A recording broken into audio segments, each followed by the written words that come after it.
Hi, I'm Kraft, Espen Kraft. Do you want a controller for your Alpha Juno, but you don't want to pay out for the original PG-300, which is overpriced anyway? Well, I have a better solution. This is the MPG-50 from Retroaktiv. And this is a controller for your Alpha Juno or MKS-50. And it has a lot of features and I'm going to show them to you.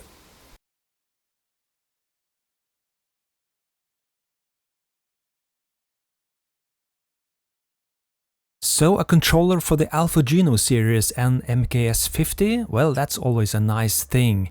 And although there are lots of controllers on the market, this unit has a couple of features that I haven't seen on any other controller on the market.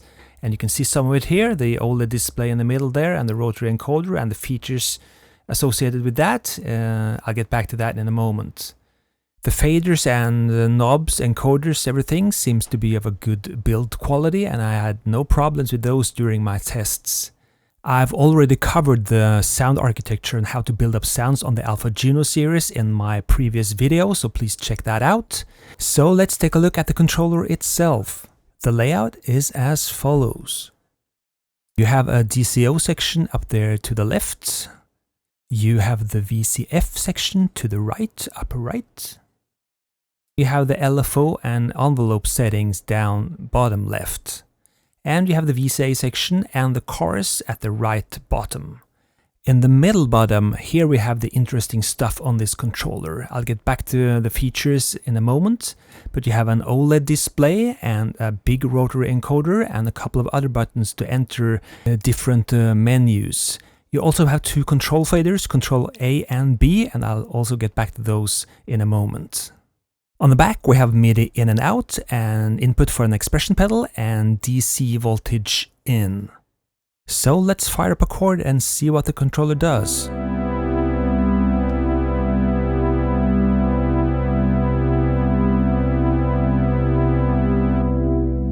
The OLED display will always show the value and the controller you're using at the moment.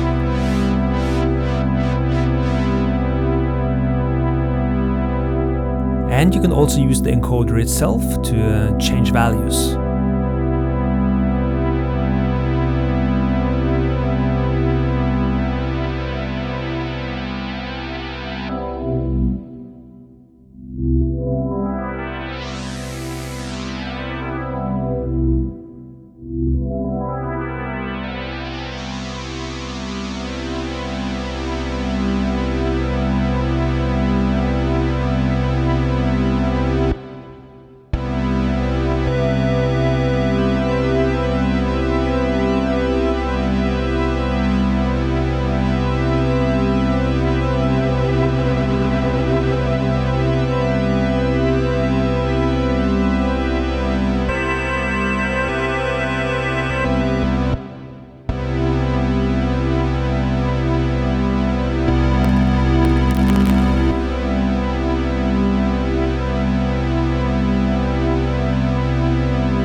So let's try a couple of the envelope settings, especially release and attack.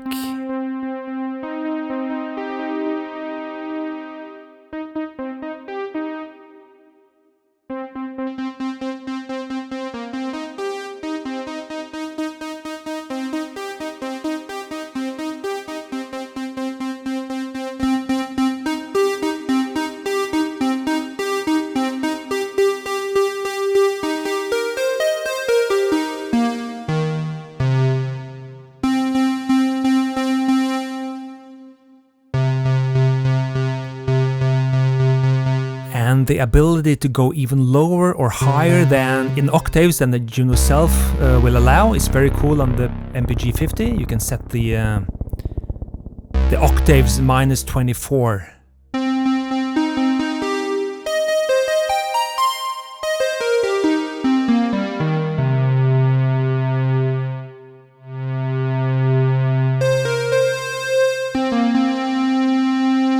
So let's put a little LFO on the filter.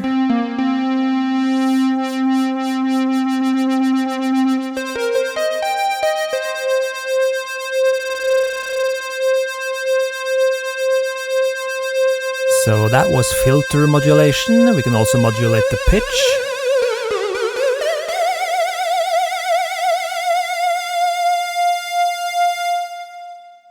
The Alpha Juno series isn't very complicated, but it sounds very, very good. The chorus has an on-off switch.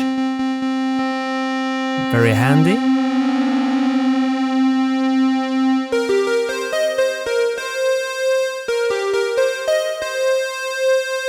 And we have a glide switch.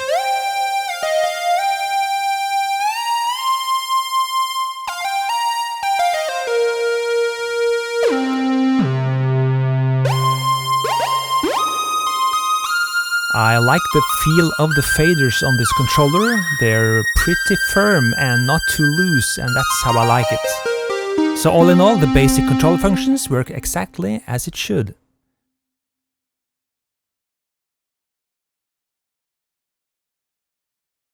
The MPG-50 controller can actually control independently two different Junos at the same time through two different channels, or a Juno and an MKS-50, and that's very cool. You have the ability to transmit and receive CC and Sysex data, which are essential for recording your fader movements into your DAW later. I'll show you that in a bit. But the ability to control two different synths at the same time from the same controller is very cool. Unfortunately, I don't have two Junos right now, so I'll just have to settle for one. And in MIDI menu 2, you can set the channels for mapping these things out. One of the things I was intrigued by with this controller is the ability to assign different fader movements into 3 different controllers. So you can program the programmer to record fader movements. Let's say you want to adjust the filter and resonance at the same time. Well, you can program that into controller A or controller B or an expression pedal. So let's pick out a sound. So this sound has a sub-oscillator on it. And it also has a long release. And I'd like to change both the release time and the appearance of the sub-oscillator, the level itself on that sound. So these are the 2 parameters I'd like to change from one fader. So how do we go about doing that? Well, we press the Assign button. And we have 2 layers in the Assign that we can change. And the first layer, that's going to be my release time. So I press the rotary encoder button, hold it down, and I touch the release time fader. And that gives me on the display for layer 1 out of 2 the ability to set the minimum and maximum point of the release time with that fader. So right now I don't hear anything because I haven't touched the controller fader yet, but I want to program the second layer as well, and that's going to be the level of the sub-oscillator. So I do the same thing on layer 2. I hold the rotary encoder button down and touch the sub-oscillator fader level. And that will give me that into the display, so I can change the minimum and maximum setting of the level for the sub-oscillator. So I set it very low on the minimum and high on the maximum. And now, when I touch the controller fader, I can change both the release time and the level of the sub-oscillator all from one fader. And that is very cool.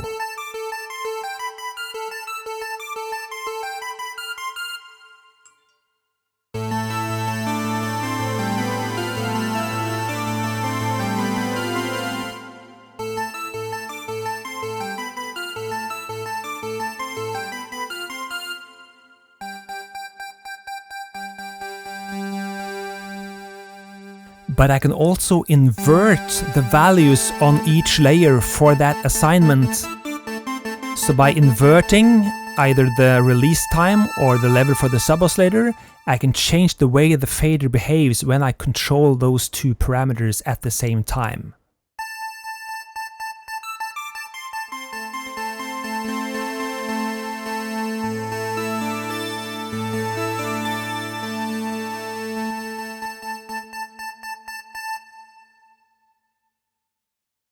And by using an expression pedal, you can actually do it without any hands, and sometimes that's the most satisfying way.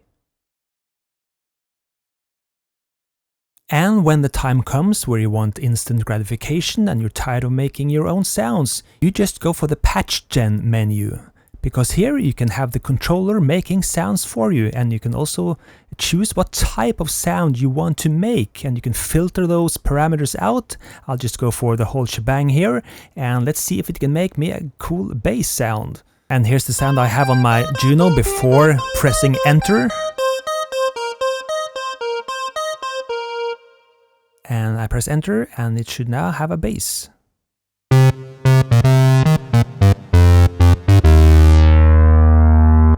And again.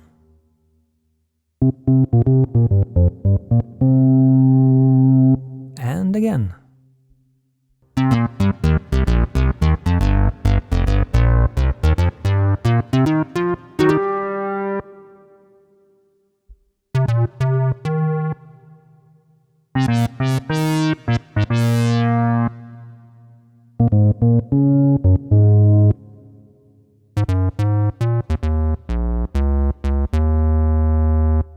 Let's choose another type. Let's go for a pad sound, perhaps. Enter.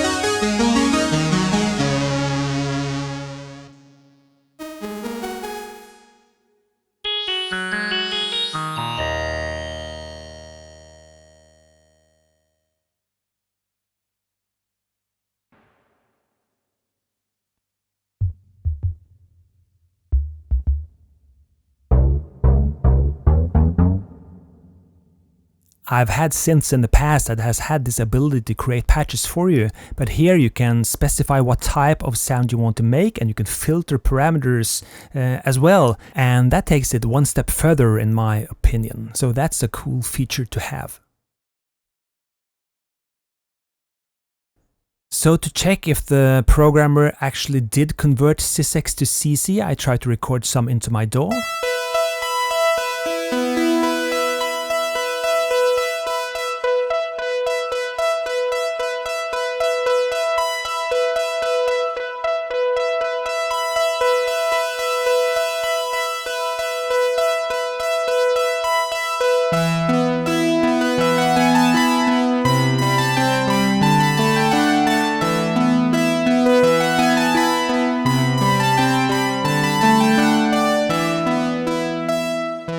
And as you can see, it recorded it perfectly. And not only that, I also wanted to try out the MPG-50 as a generic controller for a soft synth, and I chose the PG8X here, and as you can see, I can control the cut of frequency and the resonance and everything you like actually, while just programming the soft synth itself to the corresponding CC. And it worked exactly as it should. Well, I think this controller packs a lot of punch, and it has a lot of cool features. If you want to check it out, press the links below in the video description to find out more. Now this is the controller for the DW8000 from Korg, and I'm gonna check out this next.